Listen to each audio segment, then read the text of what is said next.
At this moment in time in the season, I will take a win as it comes.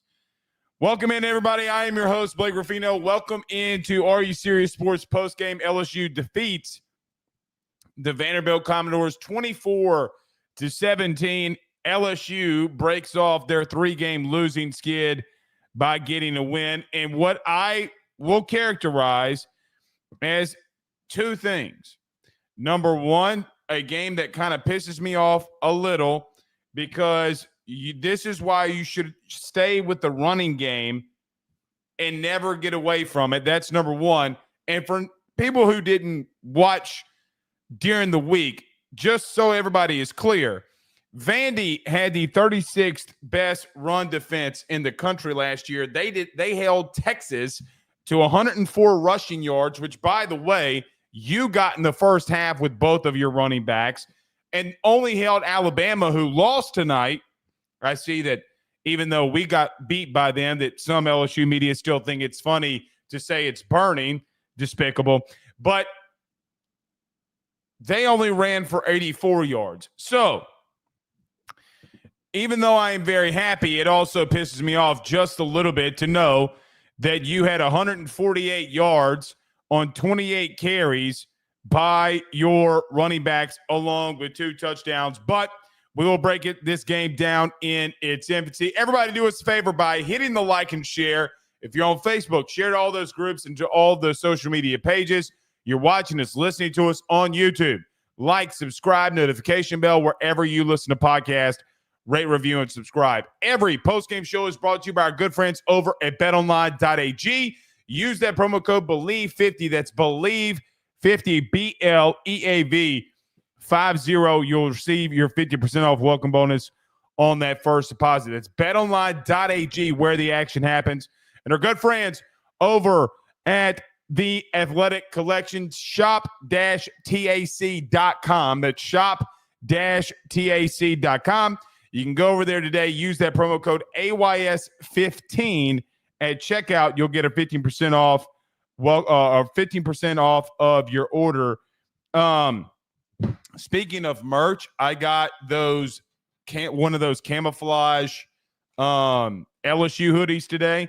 We'll be gracing it with my presence on Monday. You can believe that.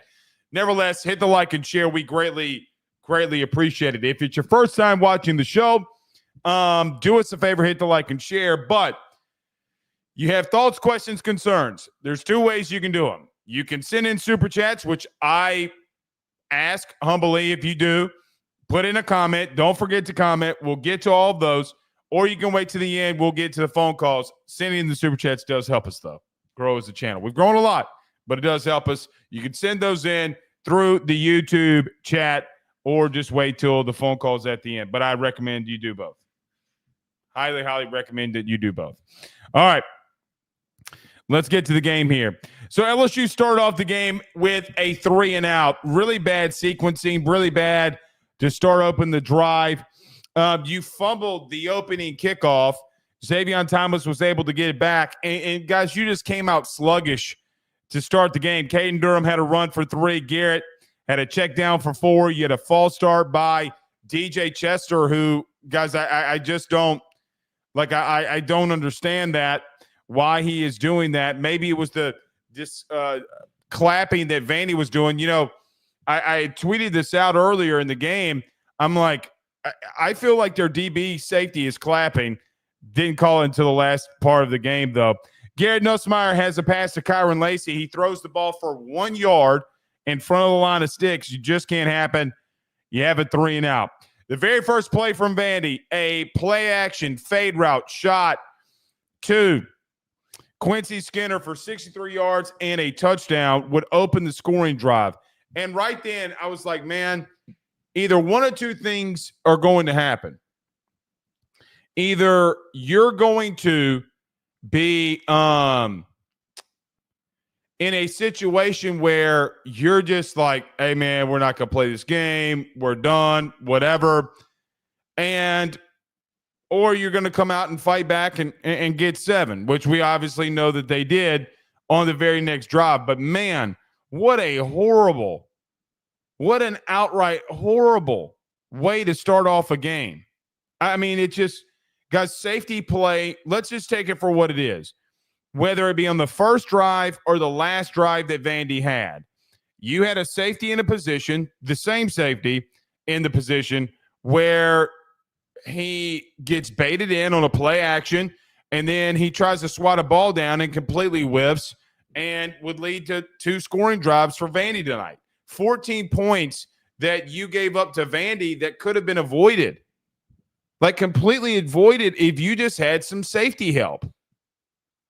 Guys, outside of that, those 2 things, guys, they should have had 3 points. Like legitimately. Like let's call it what it is. They should have had 3 points. But when you're not batting down passes, when you're just allowing that shit to happen, bad stuff will happen. Very, very bad stuff will happen. But LSU would respond. Garrett Nussmeier to Mason Taylor for 10 yards and a first down. And then, guys, you really started running the football. You had a run for 6 yards, 3 yards. You had a completion for 30 yards, but then Josh Williams would take over. He'd have a run for 14 yards and then 20 yards on that drive. You basically lined up and ran against, again, you're going to laugh at this. Some of you who have not watched this week because you've been checked out with all the bad news that's going on and everything that's been happening. Thanksgiving week is coming up. Guys, against a defense who is not allowed all year, a team to line up really outside of South Carolina and run on them, you were able to do that tonight. Josh Williams having 40 yards on that drive is absolutely insane, and I love it for Josh Williams. So you would tie it with the run, the 21-yard touchdown run by Josh Williams. You would get a punt, and you would force a three and out. Whit Weeks and Savion Jones both have a pressure on the drive, force Diego Pavia to throw the ball away. Really good timing, really good effort, really good discipline by Weeks and Savion Jones on the second possession offensively for Vanderbilt. You would come out in the second drive. Mason Taylor would have an absolutely beautiful catch along the sidelines for 24 yards. Josh Williams, again, run for 6. Durham would come in, run for 7. Caden Durham would have a run for 11. Lacey goes for 16 on a hitch route. Garrett Nussmeier then gets some pressure in the interior, and this is where things happen. So you start off your third drive offensively in the first half. You run the ball, Lacey hitch route for 16. So you ran the ball for 20-plus yards. You had a Mason Taylor 24-yard catch, 16-yard catch by Kyron Lacey, and then Caden Durham, 11 yards. Josh Williams, 7 yards. Then you give up. Then Garrett gets sacked. And this is what happens when you have negative plays in the red zone. I don't think that I know DJ Chester got run over. I thought Garrett could have stepped back and potentially escaped it, but was unable to get out of there and got sacked. And that's where the drive ended. This was the drive where you had the turnover on downs in the red zone. Pass was complete on a screen to Aaron Anderson for 6. Trey'Dez Green on a slant on 3rd and goal for 5 yards. And then Garrett Nussmeier passes incomplete to 6-7. Trey'Dez Green in the back of the end zone. Bad throw there. Just can't happen. Now, Garrett would make up for it in the second half with 2 beautiful throws that got dropped by Kyron Lacey and Aaron Anderson. But on that drive, the sack really killed you there, and then you're playing behind the sticks. Just cannot happen. So another time that you get in the red zone and the game's tied, and you wee down your leg. Oh, not cool unless you pee your pants like it's Billy Madison. So a turnover on downs. I don't mind. So let me stop right there. I don't mind that they went for it, to be honest with you, because I saw some people like mad that they went for it on 4th down. And I'm like, well, look, man, the biggest thing that we all talked about here was the simple nature of, hey, you got to stop settling for field goals. So if they're going to stop settling for field goals, then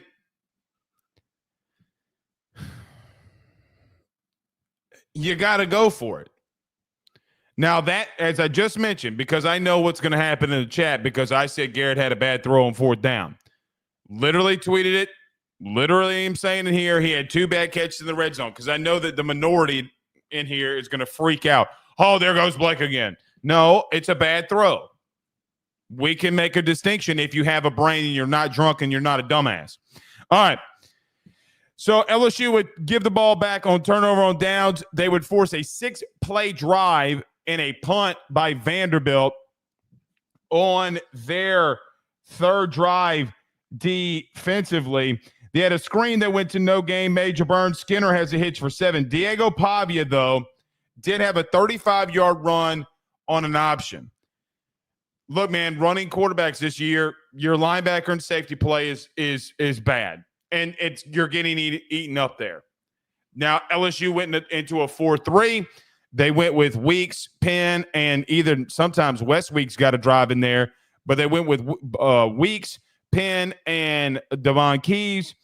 And, I mean, guys, it's just bad. It's bad fundamental football. So you give up a 35-yard run to Diego Pavia. Fade pass is incomplete. A wheel route is missed. Pressure again by Savion Jones. I feel like Savion Jones had at least 4 pressures tonight. Played with a lot of effort. A screen on 3rd and 10 that goes for 5, and then Vandy would have to punt. LSU would come right back out, and Durham would have a run inside for 3, a run for 4 on your 4th possession in the first half. 3rd and 3. Guys, another critical time that you can go get points. So you get another stop. You had a 3 and out, and then your defense gets you a stop after 6 plays. Well, you run the ball for 3 yards and then 4 yards. And I'm thinking to myself, hey, man, it's 3rd and 3 here. I'd run the ball. Like, I mean, look, man, you have established early in the game, and this is what I hate about this team. It's what I hate about the play calling sequences. Guys, at that point in time in the game, you would legitimately have been running the football for over 8 yards a carry. Now, on that drive, you got 3 and 4. Guys, you got 3rd and 3. You should be able to line up and run the ball for 3 yards. You don't. You throw the ball. Kyron Lacey has a massive drop on a dig route that would have been a 1st down. So even though I don't mind the fact I wanted you to run the football there, you didn't. You called up a beautiful pass, Kyron Lacey on a dig route, and he drops the pass. So even though I don't agree with it, I cannot disagree with it. But even though I thought you should come back to the success, 3rd down, 3, critical point in the game, a senior, a guy that's supposed to be your 1st-round wide receiver, what he believes in himself, or your wide receiver 1, even though he's not wide receiver 1, in my humble opinion, he has a drop. Right? Like he has a drop. And I'm sitting here to myself saying, bro, like how many times on critical downs are we going to throw to him on 3rd down?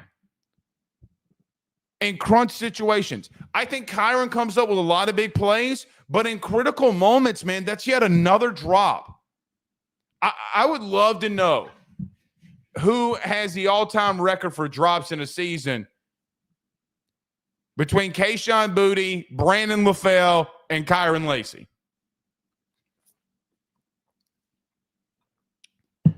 So it's a 3 and out, and I thought, it was a good throw by Nuss.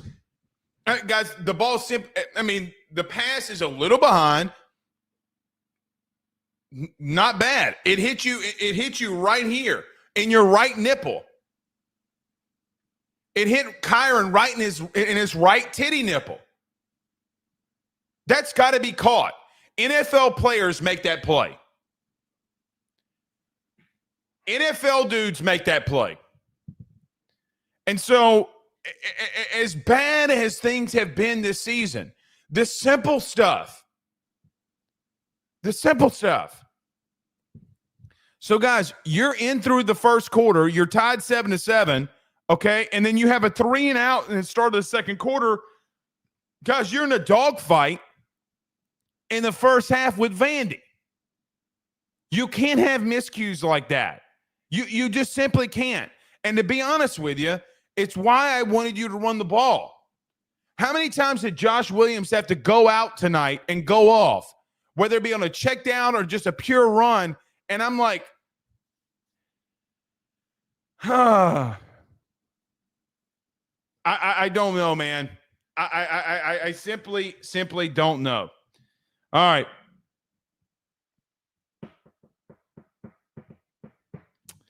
Next possession after you had the 3 and out. Nate Johnson, the backup quarterback, would come in and run for 10. Diego Pavia pass to Fungi for 9 yards on a hitch route. Alexander for 3. Jones for 3. Alexander for 3. 3rd and 7. Or Alexander, no gain. 3rd and 7. Diego Pavia, 7 yards, first down. We're playing off coverage on 3rd and 7. I know you don't want to get beat deep again, but at this given moment in the 4th drive of Vandy, all these passes, have you noticed about something about Vandy? Have you noticed something? Ever since they took the shot in the very beginning of the game, every route they ran was either a screen or a hitch. Every time. So you keep letting them go down the field on these little hitch routes, man. Fungi caught 2 of them on this drive that kept it going. Alexander would run for 5, Pavia for 2, and on 3rd and 3, Stowers would run the ball for 1 yard. So it would lead to a 4th down and 2 in a critical moment in a critical time. Diego Pavia pressured by Savion Jones and Whit Weeks. He has to throw the ball away, and it's a turnover on downs. Massive play. Great job by Savion Jones. Great job by Whit Weeks. An outright stellar call by Blake Baker to force the turnover on downs there. And what I thought was a critical spot in a critical moment, because you're tied 7-7. They had been driving on you. By the way, they had only got 40 yards when you had the turnover on downs.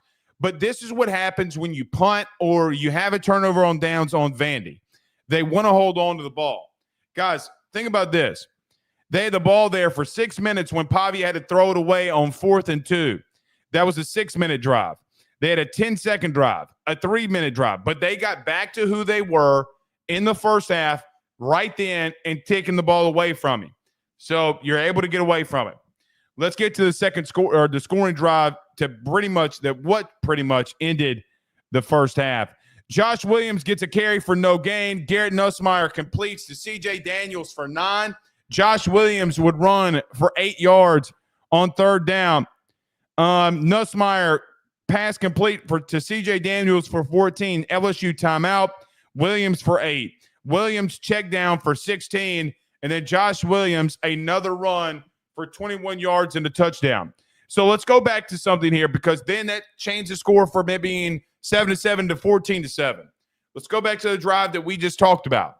So you got a critical 3rd down. You ran the football. You had 2 drag routes and a hitch route to C.J. Daniels right in front of the sticks.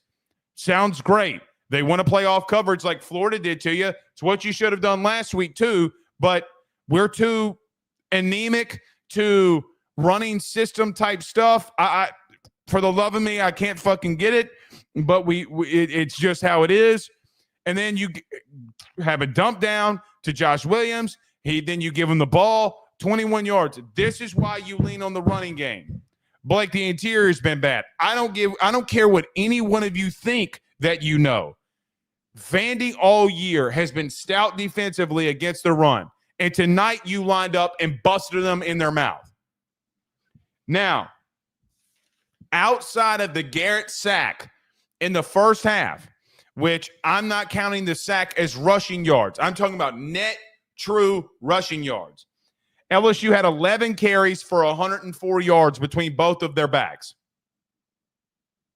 Josh Williams had 6 carries for 64 yards, 10 plus yards a carry, and 2 touchdowns.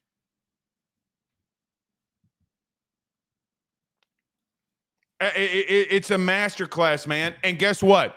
You lined up and ran inside zone on them. You lined up and you did nothing special. Tonight meant a lot for number 18, Josh Williams. I felt like it meant a lot to Will Campbell, who they were showing on the telecast a lot tonight, getting 2 pancakes on 2 scoring drives. You're leaning. Paul Mabinga goes into his 3rd start. And I got to be real with you. I know you play Oklahoma, who upset Alabama today. I'm starting Paul Mabinga at left guard next week. Now, I know you probably want Dellinger to be back for senior day, and if they want to do that, good.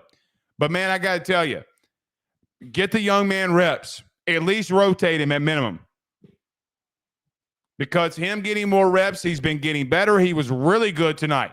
Paul Mabinga, he's taken a lot of criticism the last 3 weeks. Didn't allow a pressure tonight and was really good in the running game against the defense who had been really stout in the run game all year. 4 plays by Vandy, and then they would have to punt, and then LSU would kneel down, and that would end the half 14-7 at that moment in time. So at that given point, just to be real with you, I thought, and I tweeted this out because I asked you your thoughts about the half every single game during the half. I just wish you would stay with the running game more, man. I really do. Now, next week's going to be interesting. You face a defense that really, really, really does not want to allow you to run the football, so it's going to be interesting. All right, so coming out of halftime, 6th possession, Vandy would get a field goal, but let's run through it. 12 plays, 6 minutes, man. Jeez, my knees. Not good at all. Some big plays here, or not so many big plays here. So Vandy did nothing special coming out of half.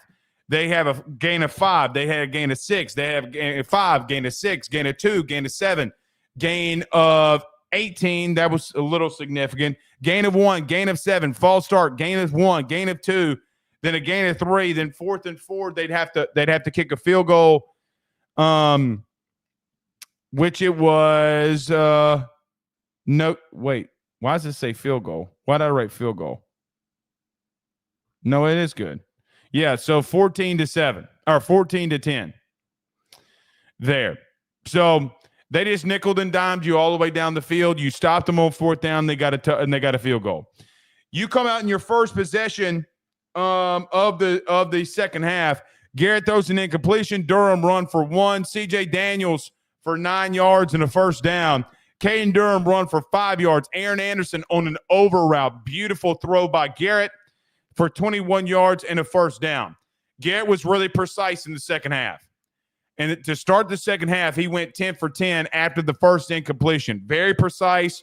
His timing was down. His decisions were really good. That one to Aaron Anderson was a beautiful one. Caden Durham run for 1. Then they run for 2. Then Josh Williams for 4.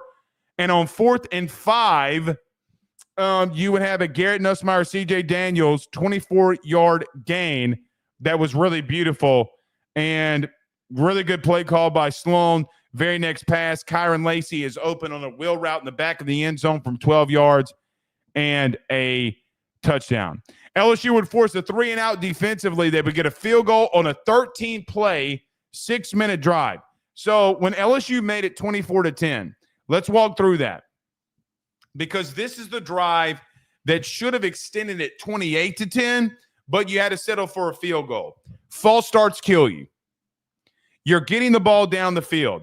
Check down, dump down to Josh Williams for 13. Aaron Anderson, 18 yards on a screen. Garrett Nussmeier to Aaron Anderson again, then Mason Taylor. Another dump down. Josh Williams, 18 yards to the 21-yard line. Then you had a false start. So you had 3 pass plays, boom, ba-da-bop, ba-da-bop, ba-da-bop. A big chunk play on a check down, ba-da-boop, and then you got a false start. It's where things kind of felt like they kind of stalled in the red zone because, of course, they did. Josh Williams, a run for 6. Garrett Nussmeier's pass is complete for no gain. Garrett Nussmeier's pass complete to Chris Hilton for 9 yards on 3rd and 9. That was reviewed and not overturned. Run by Josh Williams for no gain. Then a pass incomplete to Aaron Anderson on 2nd down. Kyron Lacey on first down. Garrett Nussmeier throws a pass to Aaron Anderson in the back of the end zone that was completed for a touchdown, then overturned, and got to be caught. Those got to be caught. Garrett can't make better throws than he made on those two. At all. Precise decision-making, precise timing, and the drops were significant for main reasons. Because you were forced to kick a field goal there and make it a 2-score game, which Vandy would turn right around and go 75 yards on 10 plays and score a touchdown. Guys, you got to score touchdowns. That's why Brian Kelly went for it in the end zone or the red zone to start of the game. I mean, man, just bad drops, man. Bad drops.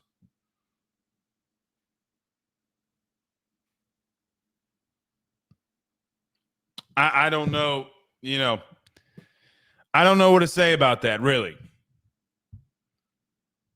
I really, really, really don't. It's bad. Here's what I'll say. I have been tough and critical of Garrett, and I think it has been warranted. Tonight's not one of those nights. Arkansas tonight was two of his best games that I think that he's had in his career. And it's bad. What makes it even worse is I hear when he's criticized on bad decision-making, when he's criticized on some of the things he does, when Kyron Lacey runs over to the sidelines and starts yelling at Brian Kelly, I want the ball, and then you don't catch it.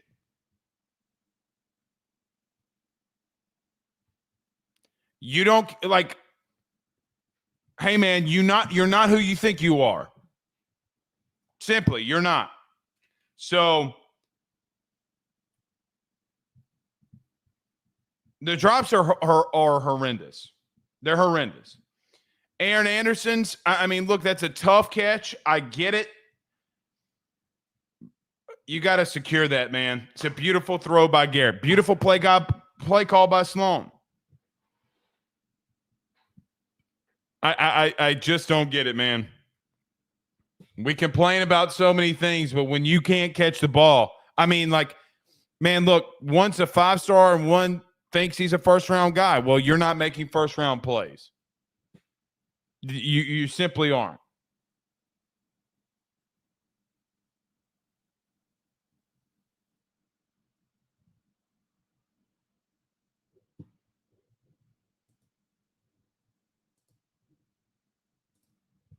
So 24-10. Pavia gets sacked to start off the drive by Sean Washington and Braden Swinson. He has an incomplete pass. On 4th and 9, they run a fake punt.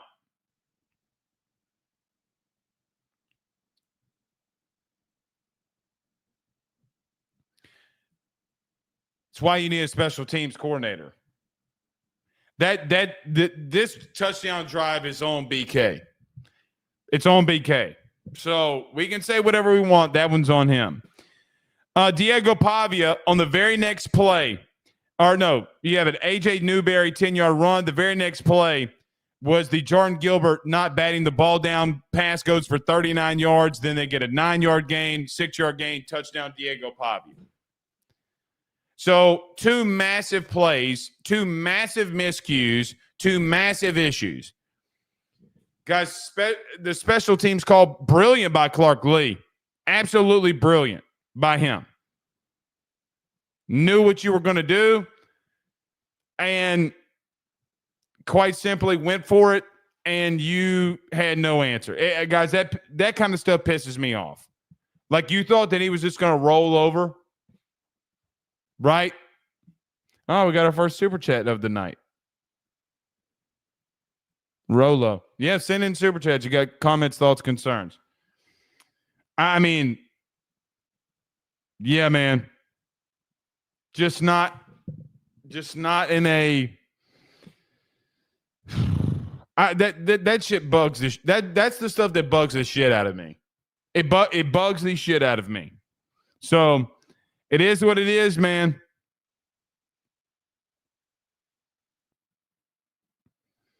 Guys, I'll say this. Safety. Actually, I'll talk about that in just a minute because Tom Hart said something on the telecast tonight that I really want to address, and we'll get to it. But safety play is horrendous. I thought the way that you ended the game. So let's end it up here before we get to chats, super chats, all that stuff. The end of the game. So LSU had 11 play, 66-yard drive that was for 5 minutes. So they ran out the clock. They kneeled it at the end. Some of these big plays: Caden Durham, 6 yards; Kyron Lacey, 21 yards; Garrett Nussmeier to Aaron Anderson on a screen where he juked 2 guys for 10 yards. Josh Williams run for 1. Kyron Lacey for 5 on a hitch route. Penalty on 3rd and 4 by Vandy. Timeout by Vandy. But Josh Williams ends the game on the game that he had here on an 8-yard run, a 6-yard run, and then a kneel down.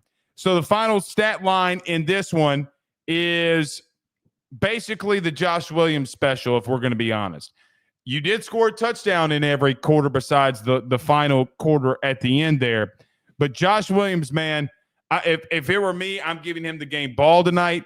14 carries, 90 yards, 2 touchdowns. He also had 4 catches for 61 yards, giving him 151 yards and 2 touchdowns on the night. Absolutely brilliant. You had 145 rushing yards. No, because you had a team. So the kneel downs and then the sack. I'm discounting the sack. So 148 rushing yards by both of your backs on 14 carries apiece. So 28. So over 5 yards of carry and 2 touchdowns.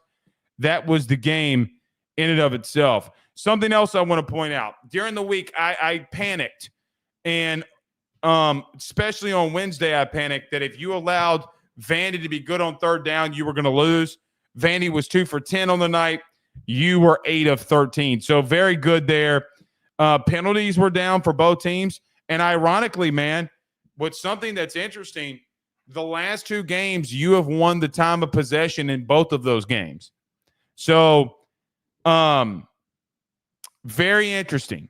Brian Kelly is kind of, for what it's worth, the last 2 weeks, man, you have kind of got back to a little bit of Notre Dame football, if I'm being real with you. So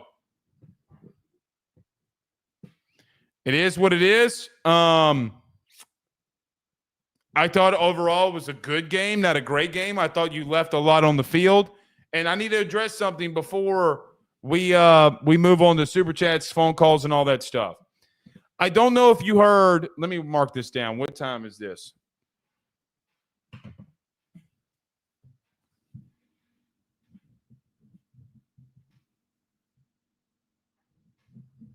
All right. Because this needs to be clipped. And I'll put it out there. But it needs to be clipped. I don't know if you heard Tom Hart on the telecast tonight for LSU and Vandy, and he said, and he reported that he had spoken with Brian Kelly, like most color commentators do, and said when he had spoke to Brian Kelly this week, he goes, "Coach, with the 3 games that you lost and the losing of Bryce Underwood, does that free some things up in the portal? Like, how's things going right now?" And he's talking about money for the portal. But Brian Kelly's response was a big one. Brian Kelly, through Tom Hart of ESPN, who was on the call tonight, stated, and I'm paraphrasing, but go back and watch the telecast. Brian Kelly told Tom Hart, quote, "We are going to be big players in the portal." Stop right there. And big spenders. Now, 2 things could be happening here.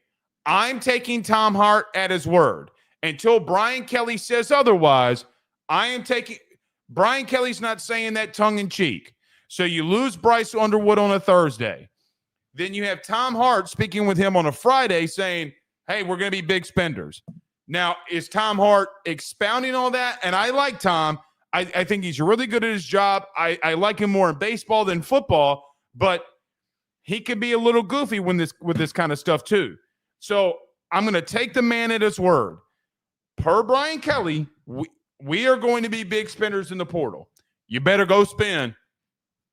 Let me ask all of you this. Everybody that watched the TV copy, did you hear that? Thumbs up in the chat, thumbs down. Because I tweeted about it. I'm like, I cannot be the only person that heard this. Y'all give me some feedback here. Am I crazy?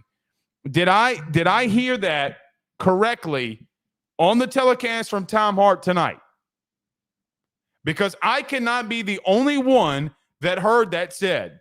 So, if that is true, there are going to be dudes that make your team better in the portal. You need to go get a safety. You need to figure out what you're doing at center. You need to kick the tires on every single position offensively, if I'm being honest. And I mean every single position. Kicking the tires and pulling the trigger are two completely different things on what you need to do. But I don't want you to be unprepared on every single situation that can come your way. You got to be ready for every single one of them. With that being said, last year, LSU was scrambling for defensive tackles because they thought Wingo and Smith were coming back. They didn't. I don't think that they had a plan. So if you're going to be big spenders, I promise you, whether you believe it or not, there are going to be dudes that enter the portal that you got to go and get that can change your program overnight. And I'm not talking about some of these guys that are like, oh, just only Louisiana ties, right? Like, I'm not talking about that. I'm talking about dudes that can come in here at safety, at corner, at defensive tackle, at linebacker, and make your team better. You can't let that statement go through the color commentary and then not fulfill it. I'm just saying, I'm not threatening or anything like that. I'm just saying you got to fulfill on that. That's a promise that you're making to the fan base. You better go spend that money, dog. Oh, shoot. Vandy just won. I mean, not Vandy. Holy Auburn.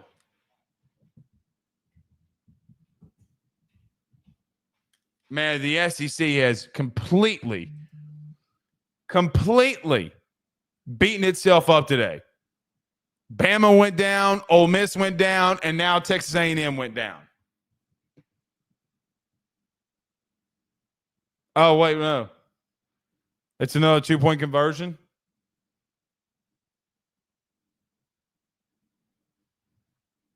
They're running the Philly special. Oh, he dropped it.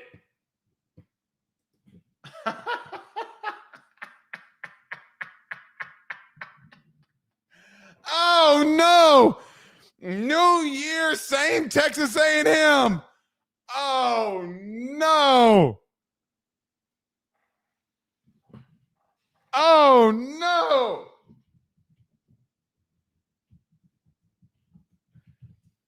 From everybody on the audio, this is the part of the show where Texas A&M just lost to Auburn. How about that? The SEC has completely cannibalized itself. Completely and utterly cannibalized itself. Rolo with a $5 super chat says, Lacey giving me booty vibes. Why does this keep happening? I don't know.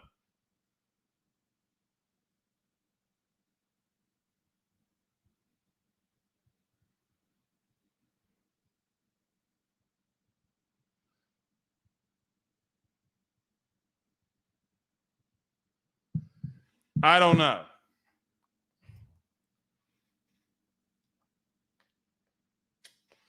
The problem that I have with Kyron at the current moment is that drops have been your issue for 3 years. And you know that drops have been your issues for 3 years. If you knew and you know that those are going to be, or that has been your main issue, what are you doing to change that? Right? Are you doing anything to change that? That's the question. Stephen Young says Alabama lost 24-3 to Oklahoma. Yeah, and you got Oklahoma coming to this place next week. How y'all feel about that one? How do y'all feel about that one? So, Steven, thank you for the $2 super chat. Yeah, how do y'all feel? They can come in here and beat you clearly. So how do you feel? Look, man.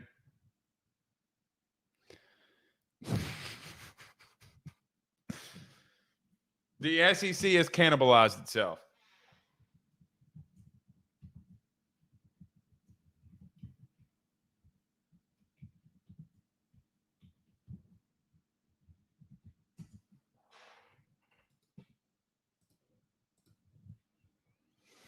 The bearded one with a $5 super chat says LSU fans make it hard to be fans sometimes. I am dying hard LSU. The classless act of chanting for Friar Brian Kelly is disgusting.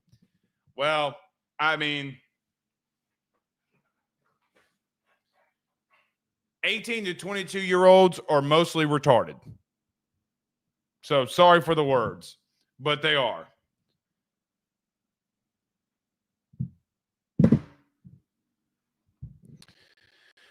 General sends a $2 super chat, says, don't give me hopes about next year, Blake. To both of these. I mean, look, man, students are going to be students. But, I mean, I don't expect, bro, from a fan base that screams, suck that Tiger dick. I don't, you know, like I really, really, really don't think that we should. And we applaud it. We make shirts of STTDB saying Fire Brian Kelly is probably the least worst thing that we could be saying in that stadium and what we say in that stadium all night long. By the way, old man rant. Who controls the music in Tiger Stadium? You should be fired. Bro, they're playing Taylor Swift. What are we doing? Then you're playing, I want to get away. I want to fly. What are we doing? So I'm with you, bearded one. I'm with you. But I expect nothing less from them. And here's another thing, too. To the student base of LSU, you made yourself look classless when you threw shit onto the field. And then you make yourself look classless when you do stuff like you did tonight. I mean, guys, it is classless. I mean, throwing stuff on the field, you are a clown if you throw stuff on the field. A clown. It's a game, bro. Somebody could get hurt. Oh, that somebody get hurt. Yeah. Yes. It's stupid. General says, don't give me hope next year. General, I'm not trying to give you hope. This is what I'm doing. If you're talking about the Tom Hart thing and Brian Kelly telling Tom Hart tonight that LSU is going to go out there and spend money in the portal, this is what I'd tell you. He better go and deliver. He better go and deliver. Guys, think about this. Ohio State, stay with me. Ohio State lost their center this week. Their backup center moved to guard and started 12 games at center last year. So they had another guy that came in at guard who had started but got benched because better players that came in through the portal. And so it's not like that they didn't have guys that had starts along their offensive line.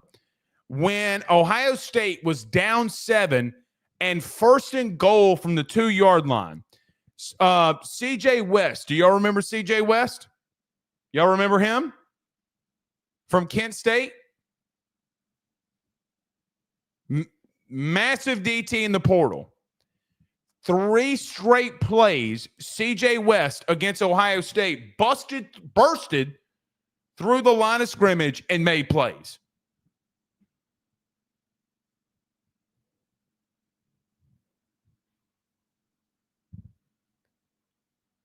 Guys, that alone against a team like Ohio State regardless, is worth the $300,000 to $500,000 that you will spend from January to December.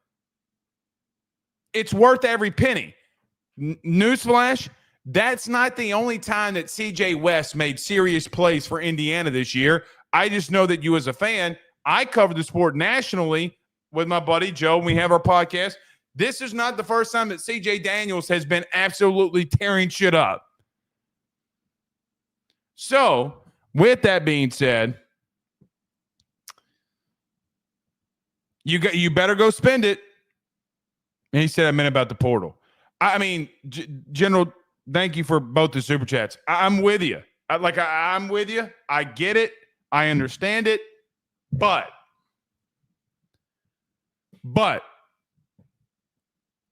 how are you going to come through?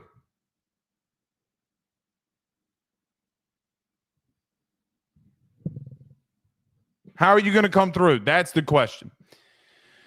LeVar Lee with a $2 super chat says, Blake, we will beat Oklahoma.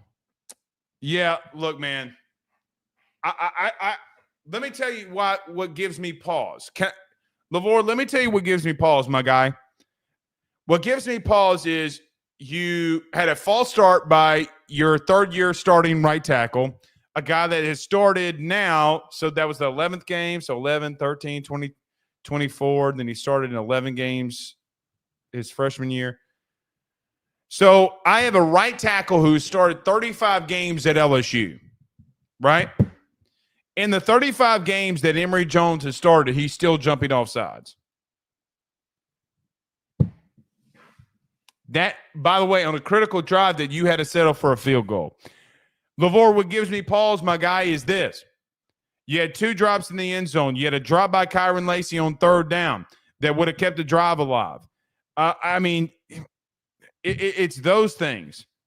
Now, here's what I do love. Let me tell you what I love the most. This is what does give me hope. Now, you're going to get tested this week against Oklahoma. Their defense in front seven is a lot better than what you've seen the last 2 weeks. Well, maybe I shouldn't say that after what Florida did this today against Ole Miss. But you ran the ball effectively the last 2 weeks. Can you do that again? And if you can do it again, then I'd feel a little bit more comfortable. But I don't know if you can do that against Oklahoma. I don't. I'll be honest with you. I wasn't 1,000% sure that you were going to be able to do it against Vandy tonight, who was, again, 36th in the country in run defense. Stephen Young says Jay Johnson and Kim Mulkey are on another level than any other LSU coaches, to be honest. Oh, well, yeah. They have national championships for sure. But here's what I do know. Let me tell you what I do know. You can't let LSU baseball outspend you when it comes to the portal if you're football. Guys, I get it's hit or miss with the portal. Like, I get what a lot of you have said. But I'm not talking about going and getting unproven players. Thinking that Jordan Gilbert was going to be better now than what he was at A&M, I think is a little suspect. But you got to go get difference makers. And those difference makers cost money. Why are we worried about, like, guys, we're worried about the wins and losses. And I get that Ole Miss lost tonight. But, guys, let me ask y'all this. What other choice do you think that you have? Somebody please come to me and give me a better option. Give me a better option for next year than rolling out and going getting a defensive tackle in the portal that can play. Can Don McKinley start Don McKinley had a solid game tonight. Can he develop? You still need depth. You got Jacoby and Guillory coming in. Who's going to be the guy at the edge? By the way, you're replacing both edge guys. Can Deshaun Womack I did not see Deshaun Womack play tonight. Not once. Caleb Jackson didn't play. Are you going to run it back with with 2 running backs, a true freshman running back in Harlem Berry and a running back in Caden Durham? That, guys, again, Caden Durham's not built to run in between the tackles in the SEC. He's just not. You're asking him to be Darren Sproles and run in between the tackles in the SEC. That's not going to work. Not going to work. I think you need to go get a back. I think you need to go get a receiver. I think you probably need to go get a tight end, depending on what happens with Mason Taylor. Because I promise you this, Trey'Dez Green is not going to be your answer on the end line of scrimmage at tight end. And you can't get a guy that's only one-dimensional, whether it be blocking or receiving. It can't happen. Kamarian Pimpton, love him to death. He's a tweener, but he's not good at he's not great at any one thing. So I think you got to go get a tight end. By the way, are you rolling back with the same offensive coordinator next year? I don't know.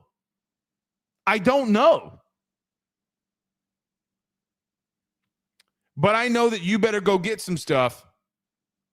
And by the way, you need safeties. Oh, Jesus, Mary and Joseph, in the name of the Father and the Son and the Holy Ghost. You need safeties. Guys, I don't know how tonight doesn't prove that. So I say all that to say to Stephen Young's Snapchat or to Super Chat.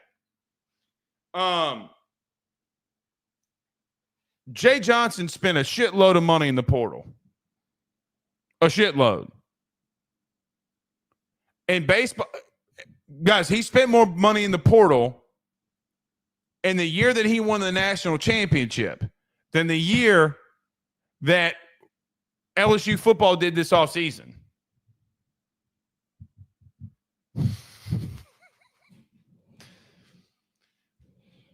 LSU has enough guys coming in through high school ranks that they won't. I don't think that they will be Florida State. And I think your quarterback position will be decent enough, even if Garrett returns, that you'll be fine there. I think Ricky and Colin might go. I don't know.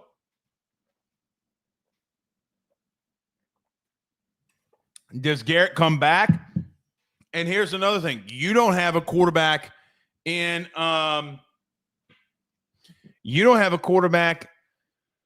this class. Underwood was your quarterback. You don't have a freshman quarterback. So now either in the next 2 weeks, you're going to have to go spend money and give a kid $500,000 and say, hey, man, I know you're a 4-star kid. Maybe we could develop you a little and flip them. I don't – that'd be the only way you could do it. I'm going to tell you what I would do. George McIntyre, you're not going to play the University of Tennessee. Now, that kid can't run, and Brian Kelly's system and what he wants to run is based off a guy that can move. Well, I don't know if you can flip any guy that can move. But I'll tell you this. Deuce Knight's number is not nearly close to what Bryce Underwood's was. So we'll see. Todd Davis says, quick fact, LSU lost 29-0 to Bama in 2019. LSU wins a national championship. Todd, here's what I would equate to that. I don't see anybody on this team that has shown me that they could be Jets, Burrow, Chase. You don't have Grant Delpit at safety. You don't I don't think that you have the depth in the front seven that you did in 2019. I do not believe that you have a difference maker. I'm going to leave that one alone. I don't. I think we want that to be true, Todd. Like as LSU fans, we want that to be true. But what you would say is that you believe that Garrett is going to take a Burrow-sized leap. And what I'd say is, can he? I don't know. I don't know. I just don't. I don't know. Ben Fonno says, McBride, bruh. Hey, Ben, you play 3 safeties on the field at all times. That's what the star position's for. Major Burns was in the slot, and then you have a free safety. So McBride could take one of them. He could.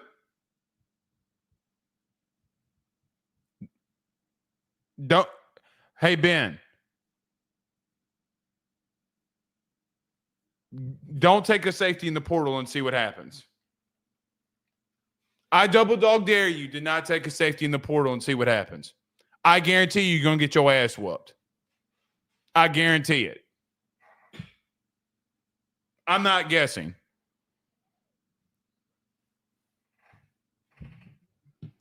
Not guessing. So you could say, oh, we got this guy.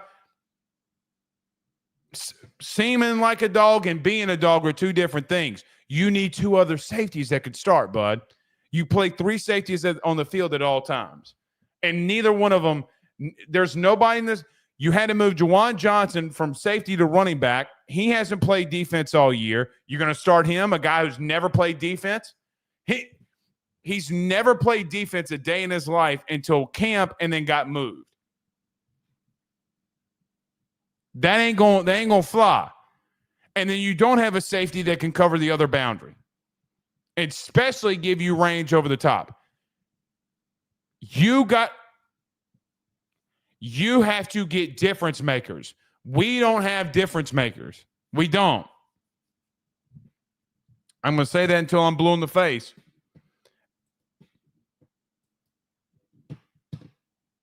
I double dog dare y'all. I dare LSU football to not go get a safety that can play.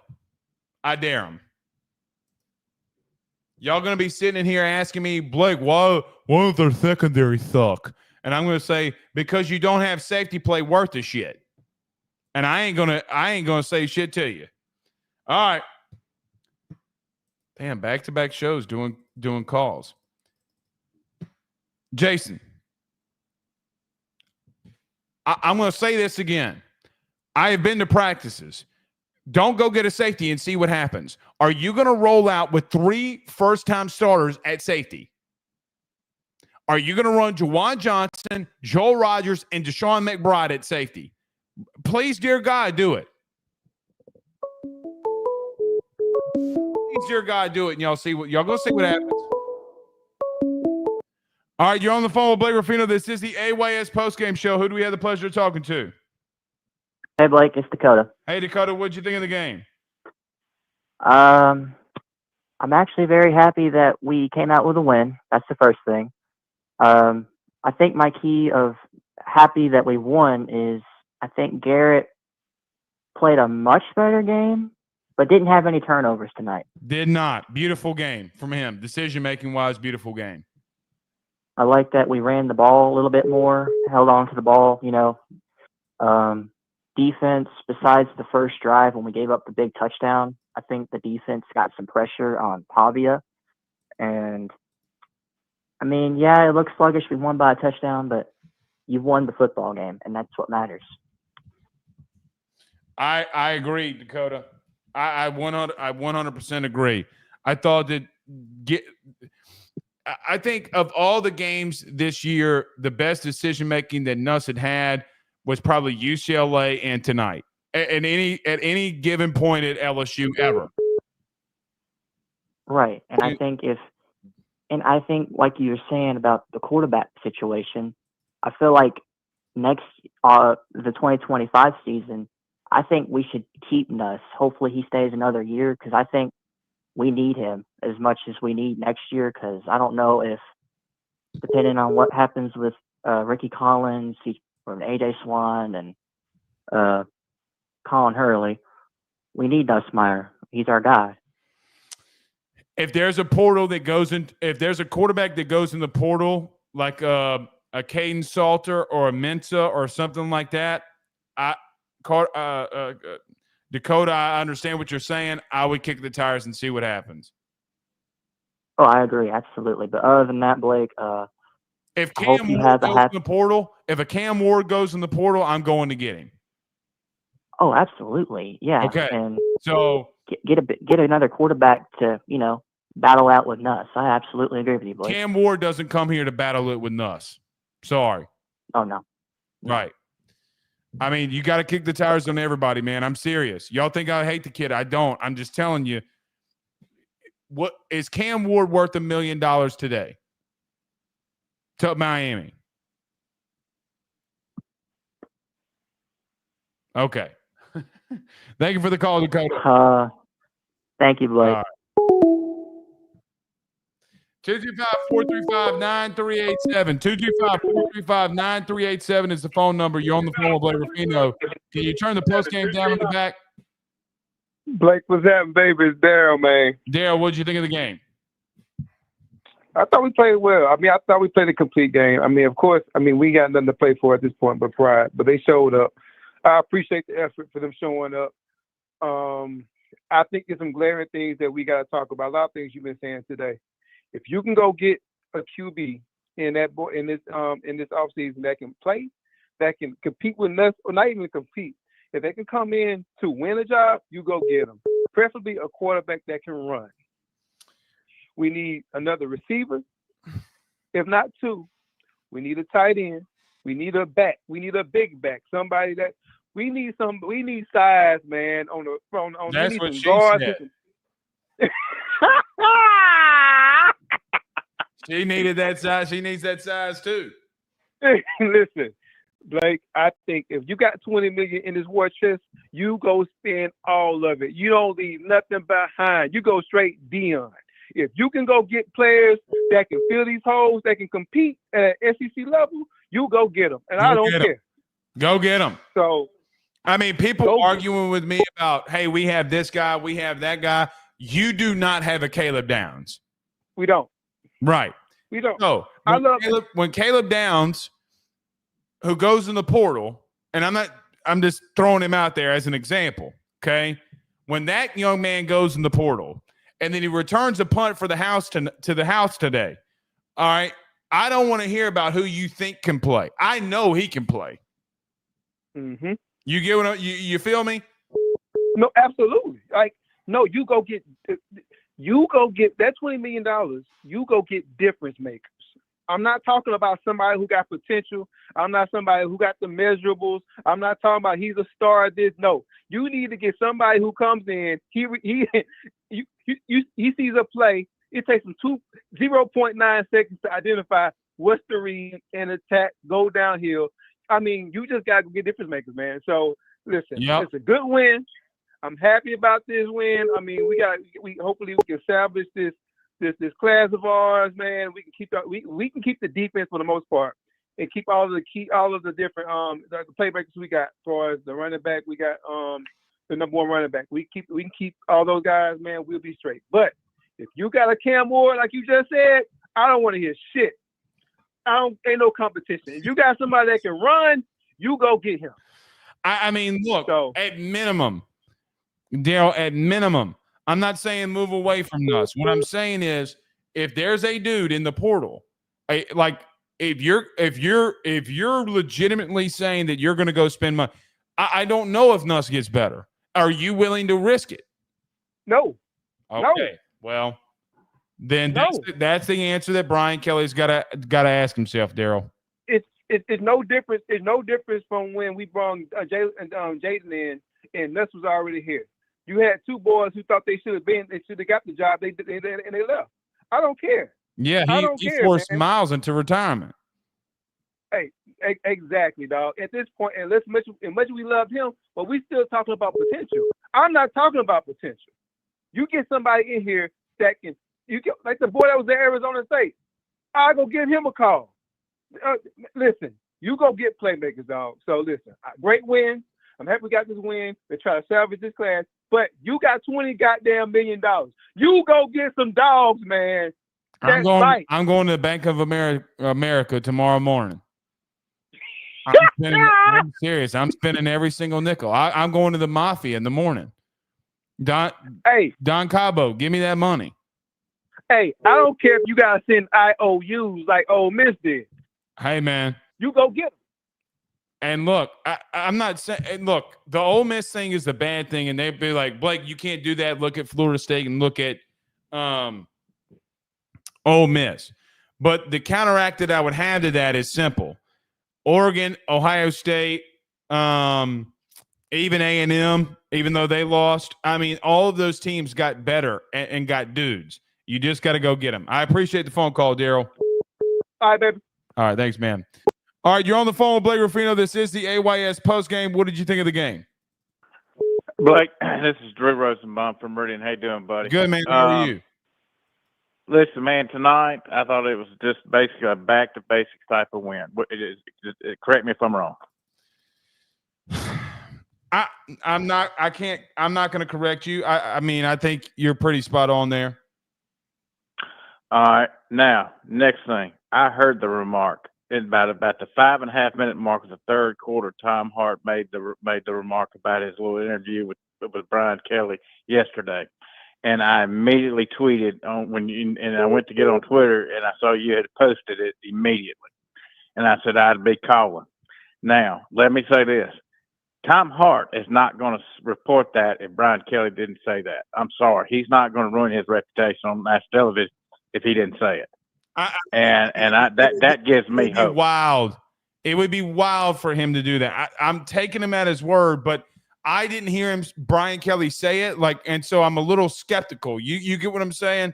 I'm just like, I want to throw my hands up. But to your point, if that is correct, then you better go spend that money.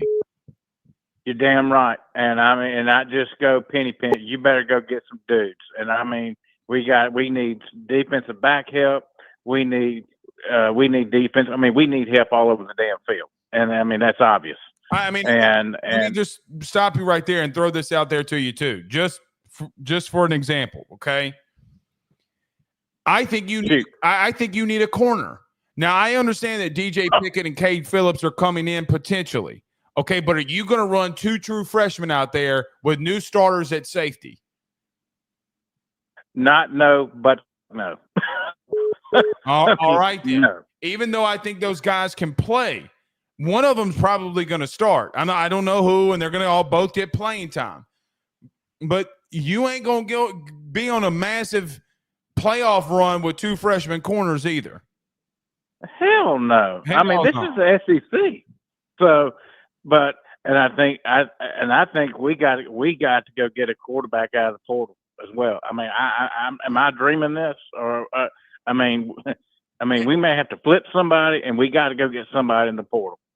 Here's what I'd say about quarterback. I don't know what Collins is doing. I have a pretty good idea of what I've been told that's going on. I don't know if Rick. I think he's gone. Well, okay, so that's another one. So that's one. What does Colin Hurley do? Here's the interesting thing about Colin Hurley. Now that Bryce Underwood is not coming in, how does that dynamic change? If you're Colin Hurley, you look and say, well, A.J. Swan and Garrett are out, and you don't have a freshman quarterback coming in. So with that being said, if I'm Colin Hurley, the logical sense would be to not move, would be to stay. The problem is if there's a guy in the portal, regardless of who it is, okay, I think that you got to make a decision. Do you think Colin Hurley can be your future, or do you need to bring somebody in? And look, man, I think A.J. Swan, for what it's worth, I think he's serviceable. I don't think that he's going to lead you to. He's not a starter. He's not a starter. So we'll see. I appreciate. Go ahead. You got something else? I just was going to ask you one quick question. All right. What's up? Do you think? I know I have my belief, but do you think Colin could beat out? Would be a better quarterback than Swan? I personally do. This is what I'd say. I saw Colin Hurley during the summer at practices, and the first 4 passes that he threw with the first team, 4 of the 5 got picked. So at the current moment, I would say no. However, I have not seen him, okay, nor have I really asked about him since the beginning, or I guess the beginning of camp, really. But once I saw that he threw 4 picks out of 5 passing attempts with the first team, look, man, it was a bloodbath. They took the kid out. I mean, it was moving too fast for him. So that's the basis that I'm working off of.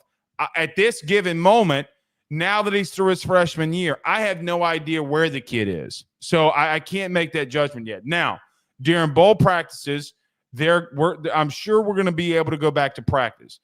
If and when that's the case, I think I can make a better judgment when I get my own eyes on him. Until then, I'm just going to hold off judgment. Got it. Thank you for taking my call, buddy. Appreciate it. All right. All right. 225-435-9387. 225-435-9387 is the phone number. You're on the postgame show. What do you think of the game? Hey, Blake, it's Matt. Hey man. I'm going to be honest.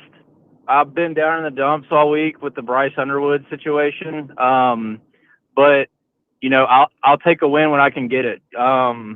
Wasn't the cleanest game, obviously. I thought Nuss played great for the most part. He did. Played a great game. Probably the most efficient game, I would say, on the year for him, but maybe Arkansas with that. But I'm glad you brought up what Tom said on the broadcast about BK saying that we're going to be a big factor in the portal. And you've been saying all week, money talks and bullshit walks. Well, I would add to that and say to BK, if you're going to talk the talk, you better walk the walk. Like, if you're going to put that out there, we better go be getting some dogs. Like, we don't have dogs on this team right now. Well, to your point, the main thing here is this is what's going to happen. We've been down this road before. You're going to get in these big money situations, okay? And what's going to happen here, somebody like Oklahoma, somebody like Miami, somebody like Texas, bada beep, bada boop, it doesn't matter who it is. Put the logo on the side of the other team's helmet. You cannot lose. And that's why I'm saying from a PR standpoint, you need more than anything that you just need dudes.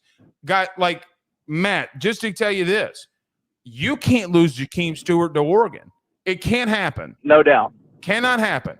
If the kid wants $1 million, you give him 1.2. If the kid wants 1.2, you give him 1.5. Because at this given moment, we're talking about, oh my God, that's so much money. And I'm just telling you, when y'all call into these post-game shows and you're like, why did Jalen Milroe score another 8 touchdowns on our stupid ass? And I'm going to say, because you didn't go spend the money.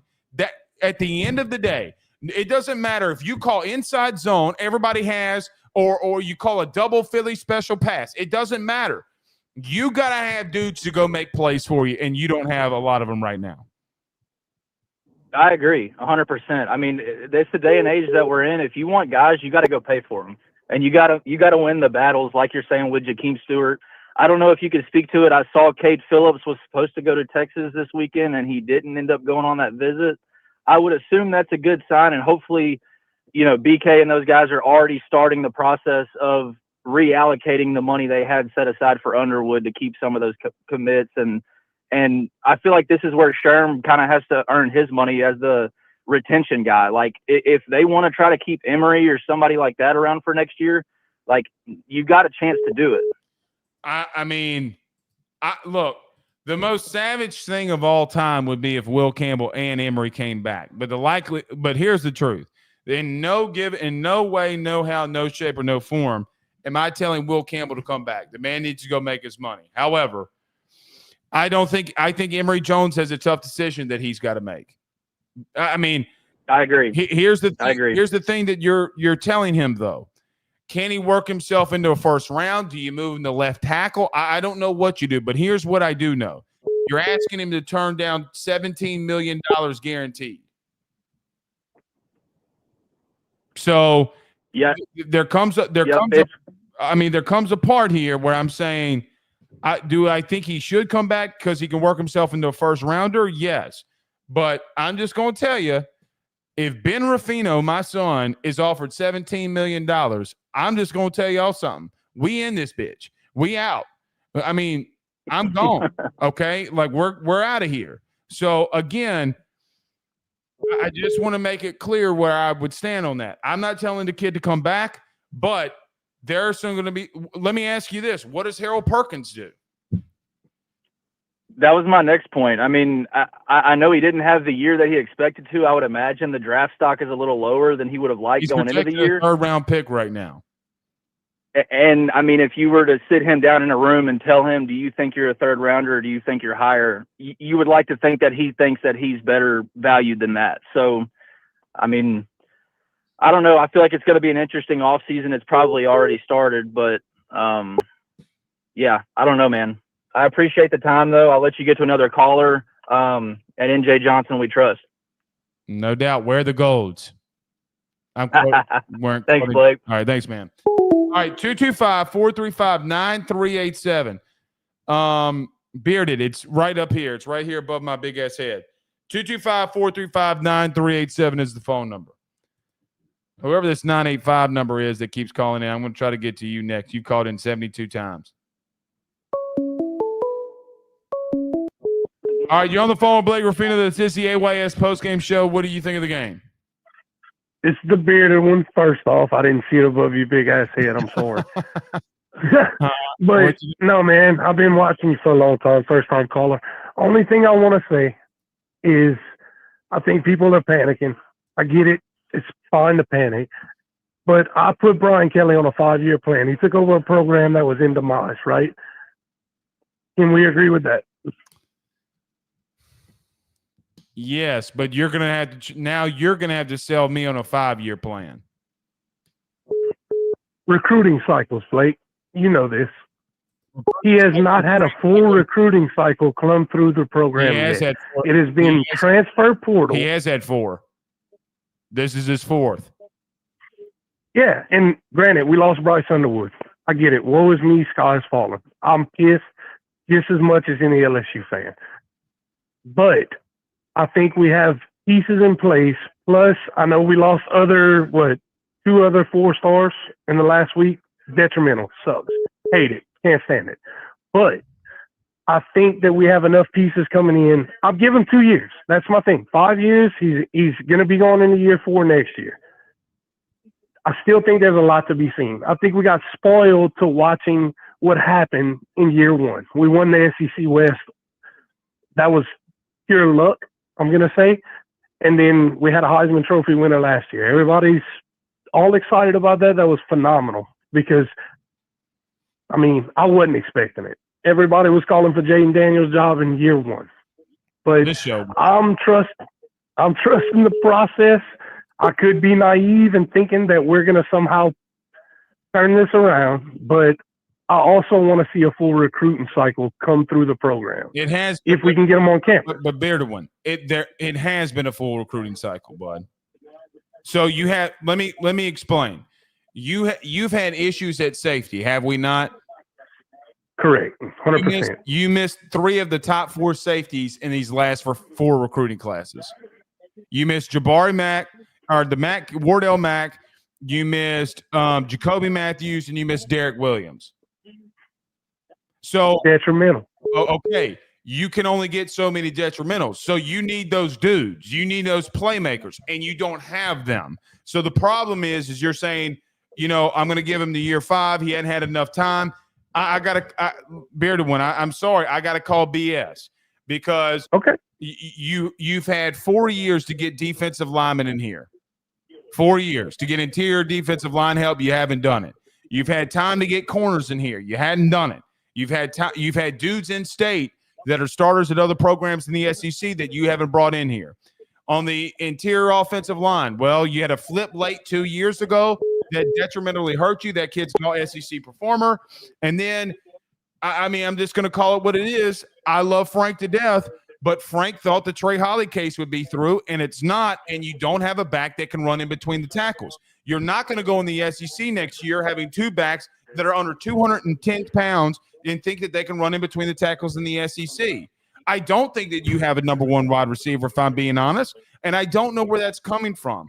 So not only has he had this will be his 4th recruiting class, you're going to have to now explain to the fan base, you're going to have to now explain to me, and the expectations of paying a guy $10 million a year or $100 million guaranteed, that why are you having this many issues with dudes?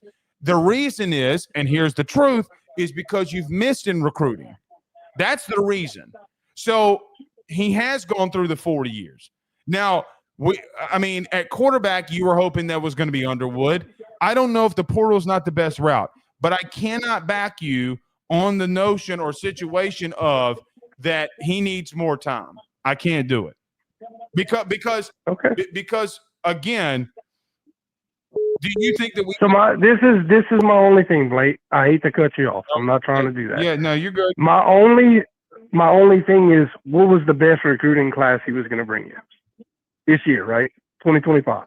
No, he had a top 5 recruiting class 2 years ago, and all those guys missed on. Okay, well, I missed that. I just thought that I thought that next year's class was going to be the determining factor. That's just me. I could be completely wrong. Wouldn't be the first time. But I'm an optimistic person. I try to keep optimism, which right now it's hard to have optimism with what I've been watching on TV. But I don't know. I'm bummed out. I feel what you're saying. You're trying to be positive, but there comes the realistic nature of it too, bearded one, right? The realistic nature is that if you don't have dudes at certain positions and you've missed in recruiting, there's a central reason why. I appreciate the phone call, bud. All right, brother. Love you. Oh, man, love me. All right, you're on the phone with Blake Ruffino. This is the postgame show. What did you think of the game?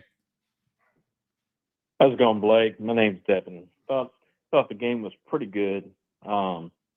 Overall, we handled some of the needs we needed to handle, but would have liked to see more.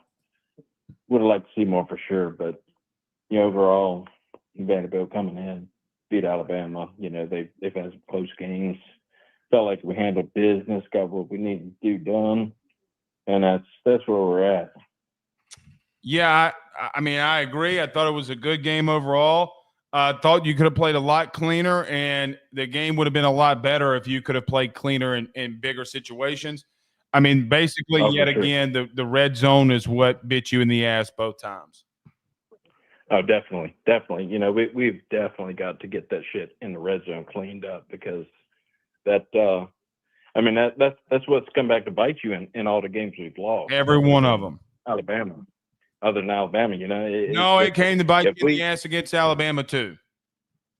Yeah. I mean, you would have been down 7 with the ball going in at halftime. Correct. Yeah. So I mean, I don't want to necessarily hear the Bama thing either. I mean, I'm not trying to be a pessimist. Yeah. But I mean, you're down 21-13. You get the ball, you come out and get points. That's a whole different ball game. Absolutely. And that goes kind of like what we were talking about, the recruiting stuff. It really makes me question, where we'd stand with a few of these different recruits that, we're going to lose, we've lost, so on and so forth. Just how different the season be if you're sitting at 2 losses and not 4. Even at 3. Hold on, I'm going to pause you. Even if you lose those other 3 games, you do realize that LSU's got a massive chance to make the SEC championship game because of power rankings and how tiebreakers work if they beat Florida last week. Correct. No, I tell you what, I was talking to a buddy of mine tonight, just how crazy this season has been with like you like to say, the transitive property. It doesn't matter. It's crazy this year just to see how many teams have gone, this team beats that team, and then turn around next week, the team that lost to that team loses to this team. It's been insane. So you're correct. You're right there. I mean, LSU beats Ole Miss. Well, no, that's Florida. Florida beat both of us. I'm trying to think. No, yeah. South Carolina. Yes. South Carolina might be the hottest team in the SEC right now, if I'm being honest. Oh, for sure. Yeah, they kill human beings. Yeah. And you beat them. I tell you what, I'm glad we don't have to face them later in the year. No. I'm glad we faced them when we did. Bro, they got Clemson this week. Clemson better watch out. Them dudes going to kill them. They're going to kill them dudes. No doubt. I appreciate the phone call, man. But, appreciate it. But I was going to say one thing. Well, actually, never mind. You know what? I'll let you go. I'll let you do it. All right. I hate when people were like, I got one more thing. I'm like, oh, shit. Oh, shit. Y'all know Brian Kelly couldn't lose in front of Bill Belichick.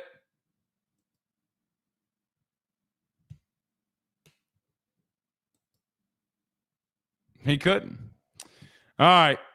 I don't like ending on the number that we have in the live chat right now. Either somebody's got to come in or somebody's going to go. 1666. I don't like that number. So we're going to stay here until that number changes. All right. The number just changed.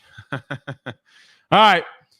We'll see y'all soon. Y'all have a good night, man. It's been a good day. Y'all have a great Thanksgiving week. Times will be different on Wednesday, but we'll be here for you throughout the week. Until then, we'll see y'all soon. Y'all have a good one.